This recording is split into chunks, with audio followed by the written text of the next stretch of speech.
welcome to this special edition of ValaVision News. I'm Cypress Wilkinson. And I'm Isaiah Wilson. On this special edition of ValaVision News, we'll be spotlighting interesting people and places around Shelby County. We kick things off just a few miles from campus at American Village. Since 1999, the Immersive Museum has been educating people about the founding of our nation. And American Village's newest building is helping them reach new heights, literally. VVN reporter Jake Stoop shows us how. Shelby County is home to a lot of beautiful and historic places, but one thing that encapsulates all of those things is the American Village. The American Village serves as an educational institute helping teach people the joy and wonder of American history. The campus has many replicas of historic buildings, from things like the current Oval Office and a new building that is currently under construction, Independence Hall. Independence Hall is currently the tallest building in all of Shelby County, recorded at 178 feet tall. Melanie Poole, American Village's communications officer, let us in on what the new attractions will look like in Independence Hall. We have some outstanding new programs that will take place in that building. We have a replica of the Assembly Room where the Declaration of Independence was signed. We have a talking portrait gallery. Think Harry Potter. The pictures will come to life. The American Village currently has many replicas of different historical items and many reenactments that depict historic events. The American Village is a must-see in Shelby County and has been a great impact on the students around the area. Not only is it great for the students, but it's a lot of fun. So tell us, Jake, what did you think about the American Village and the scenery that you got to witness? I mean, it was beautiful there. All the buildings are, just wonderful. They're all very historical, and it's just a beautiful, campus. Mm-hmm. How do you think that the American Village has helped students around the area with learning? I feel like being able to interact and see in person reenactments of a lot of the historical events really helps the kids be whoa, this was a real thing.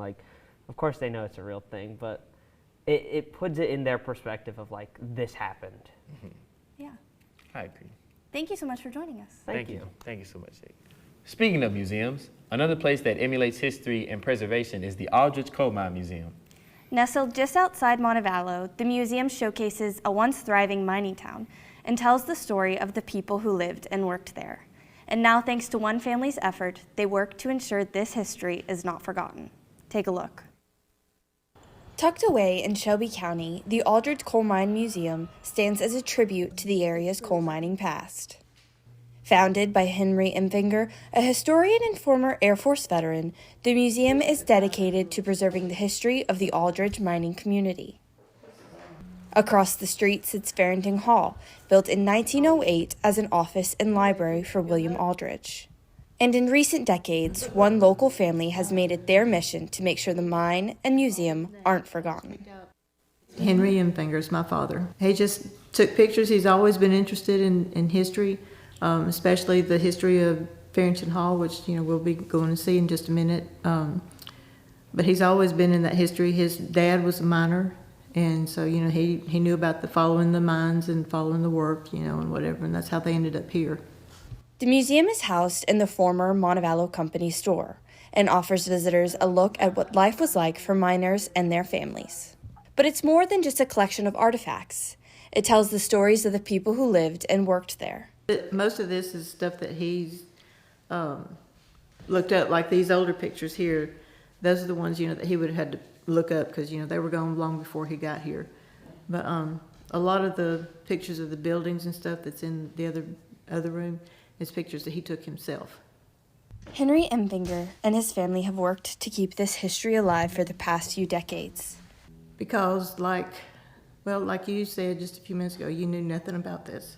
Empfinger's oldest daughter, Veronica Bailey, says she wants to preserve the history of the Aldrich coal mine and help people learn about this part of Shelby County's past. But her mission is also personal. She wants to make sure her father's legacy is remembered, especially now that his health is declining. That's one of the things that Daddy wants to do, is preserve. So it's hard because he has Alzheimer's now. So, it's up to us, and we really don't know a whole lot, just what we're growing up, learning. But it's mostly a tribute to him. From its rich coal mining history to the stories of the people who lived here, the Aldridge Coal Mine Museum remains a vital piece of Alabama's past. Thanks to the dedication of one family, this small town treasure is still standing and still telling its story. Thank you so much for covering that story, Cypress. Now, why do you think it's so important that places like the Aldridge Coal Mine are preserved? Yeah, I was very honored to do this story, and going there and being there and meeting literally the family who created and has kept it up for so long was so important.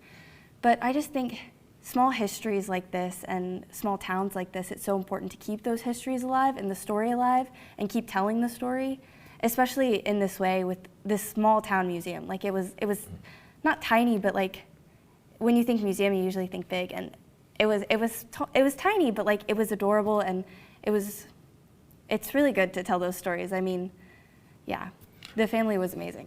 I wouldn't say, from seeing the footage you gathered, I saw that, like you said, when you think of museum, you think of this big, huge, Smithsonian thing, and that's not necessarily all the case. Museums like those, they're really good, and they're what's in it is what really matters. The little small tidbits of history, the pieces of coal, the actual mining material they use, the actual coal mines, the equipment and all that, that is real history.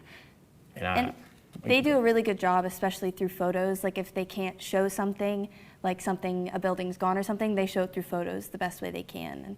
And they even have an interactive coal mine to try to get you in that feel of what miners dealt with during that time. So they do a really good job over there. You should definitely go and visit.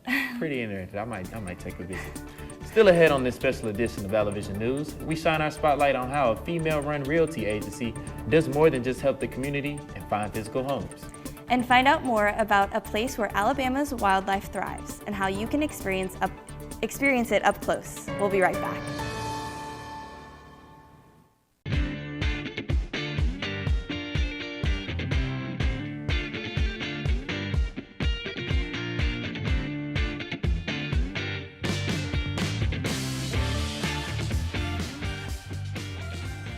Welcome back to this special edition of Alavision News. Local businesses are the heart of small towns, and local restaurants are the town's lifeblood. I had the opportunity to interview one local business owner and ask him about his impact on the Shelby County community. The Montevallo Subway has been providing healthy sub sandwiches to university students and residents for over 20 years. Located on Main Street, it's at the center of town, making it a popular lunch and dinner spot for locals and tourists. To me, I'm nothing without my staff. So in that case, what I do is I try to hire a good team around me that's going to help me run things to a good efficiency, but also provide the greatest customer service possible. Restaurant owner Scotty Renault owns several Subway restaurants throughout the county, but gives credit to his staff for making his business so successful. Be the example you want to be with your staff. So with that is mirror what you want to be and practice what you preach. And that's coming in when things are hard, when things hit the fan, or your staff needs you, you're there for them and not leaving them on a dime. With one call, Mr. Renault showcases how dependable, skillful, and reliable he is. His efforts day in and day out rub off on his staff, which in turn produces exceptional customer service. On March 15th, a spring tornado swept through Shelby County. Mr. Renault and his staff wasted no time preparing sandwiches and meals for those that were affected. This past weekend, we had a tornado come through Montevallo, Calera area. What we did last Sunday was we donated 15 platters to the tornado relief victims in Calera and tried to go out there and help them as much as we could that day. I've done a couple of things with Montevallo. I've partnered with the university on their Flex program to give their students more options for use in the city to use at the subway. But we're always looking forward to reaching back out to the community to helping the people that helps us grow and helps the business grow.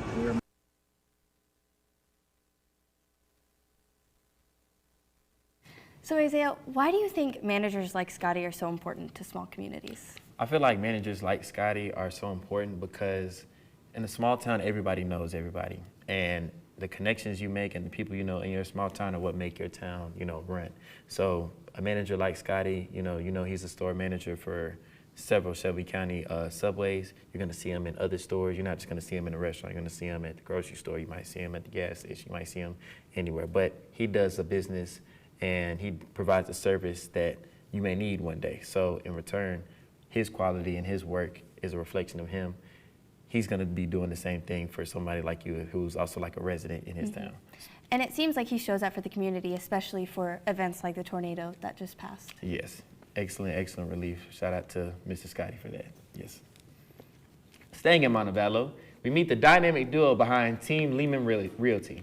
Reporter Anthony Lopez shows us how they not only help families find homes, they build a diverse community. On Valley Street in Montevallo, Team Lehman Realty was founded by Susan Lehman and Susanna Vasquez, not just to sell homes, but to help people and give back to their community. For Lehman, a former teacher, real estate wasn't about making money. It was about making a difference.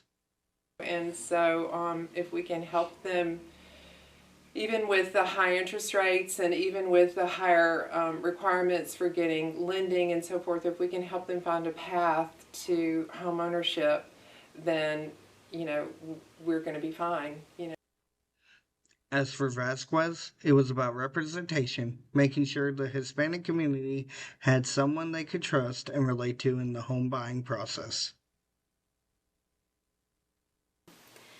And just helping out the community, educating them, it's something that means a lot to me. And that's why we formed Sukasa. So Sukasa, to be able to, so the community can, see themselves with Sukasa and know that it's someone that's bilingual. Their impact goes beyond business. Lehman and Vasquez are also behind Montevallo's Dia de los Muertos Festival, a colorful cultural celebration that honors those who passed on. The community here in Montevallo really enjoyed it, and they almost didn't want to leave the event once it was over. So that was very nice, and to hear good feedback from the community, how they enjoyed it and how they and not just the Hispanic, but all cultures, all people were coming and enjoying and learning the culture and understanding what this means to us. It's not just a celebration, it's something that is very deep appreciated. Through the festival and selling real estate, Team Lehman's mission is clear: to keep serving and uplifting the community. Thank you so much for joining us, Anthony. Thank you for having me. Why do you think it's so important to share these stories that like the Team Lehman Realty? I think it's important to show how much they're doing for the community, because I think it's so good that they are celebrating different cultures through selling homes. So I think that's very important. Excellent. I agree. Now, tell us something that was interesting that you found out conducting this interview. I found out that they're the ones that hosted the Montevallo Day of the Dead Festival, and as somebody who is Hispanic, that's very very neat to find out that they did that. That's cool. I did not know that. Thank you for sharing that information. Well, we appreciate you for coming on set. Yes, thank you. Now we're headed north and into nature, where learning and birds take flight. Valley Vision News reporter Elise Kidd shows us how the Alabama Wildlife Center is dedicated to protecting and rehabilitating injured states birds, while also keeping the public informed. Take a look. The Alabama Wildlife Center is the oldest and largest wildlife education center in the state. Located in Oak Mountain State Park in Pelham, the center is available to anyone who pays park admission. Guests can check out the self-guided tour in the center and learn more about wildlife in Alabama. Visitors are also able to see some of the birds staying there. Many of the birds are preparing to return back to the wild after a stay in the AWC clinic, which is one of the only 3 clinics in Alabama certified to care for these type of avian species. Education Director Victoria Partain emphasized that the clinic gives people a way to save wildlife without risking further harm. What we see with squirrels and stuff in Alabama is that people will become rehabbers if they have to. Birds are very difficult to work with. They are a very fragile animal, and they would just do it incorrectly. So this provides people the opportunity to help. While the goal is to release the on average 2,000 birds taken in at the AWC clinic each year, there are some permanent residents. These birds take on the roles of educational ambassadors, helping teach people of all ages about avian wildlife. For example, Atlas, a Eurasian eagle owl, imprinted on humans at a very early age, making it impossible for him to survive in the wild. Or there is Shelby, their resident bald eagle, who is named in honor of her home in Shelby County. Shelby is blind in one eye due to injury and is unable to survive in the wild. Along the treetop trail, there are other birds who have mostly retired from their time as educational ambassadors. They now spend their time in spacious enclosures able to be seen by park guests. But just visiting the AWC isn't the only way you can get up close with the wildlife. If you do have the chance to volunteer, we have 7 staff members. During baby bird season, when we get those 600 plus baby birds that have to be fed every 30 minutes, we definitely rely on volunteers. They're the reason that we can keep going. If you want to learn more about visiting the Alabama Wildlife Center, you can find their operation hours on their website. To learn more about volunteering, visit alabamawildlifecenter.org. All right, thank you for coming on Sniff with us today, Elise. Thanks for letting me have. So, what prompted you to make this your Shelby County Spotlight? I really love nature and the environment. I've always been really intrigued by it, and so when I was looking for things to kind of do my Shelby County Spotlight on, saw we had the Alabama Wildlife Center, and I'd never really heard a lot about it, and I wanted to learn more, and then actually found out the lady that I interviewed, Victoria Partain, she's actually a UM alum, so really cool bonus thing. Nice connection there. Yeah. What was your favorite part of filming at the Wildlife Center? Getting to see the birds was really cool. Honestly, I got to actually go in Atlas's cage because he's nesting right now, so he's basically just picking up rocks and everything, and he is hiding in a corner, so I got to go inside with him to be able to get footage, and that was just really interesting and really fun to see. Out of the owls, the vultures, and the bald eagles, which one was the scariest to see? Oh, I don't know if there was really any that were scary. Shelby, the bald eagle, was really in a mood. It was her fasting day, so she was really hungry, and she was really angry that they weren't paying attention to her. So probably, I guess, her. I got you. Yeah. Thank you so much for joining us, Elise. Yeah, of course. Thanks for having me. Thank you. For more on all of the stories you've seen today, check out our website, ValoVisionNews.com. That's all the time we have for today's special edition of ValoVision News. We hope you've enjoyed the Shelby County Spotlights. Tune in again Monday for our next newscast. Have a great day, everyone.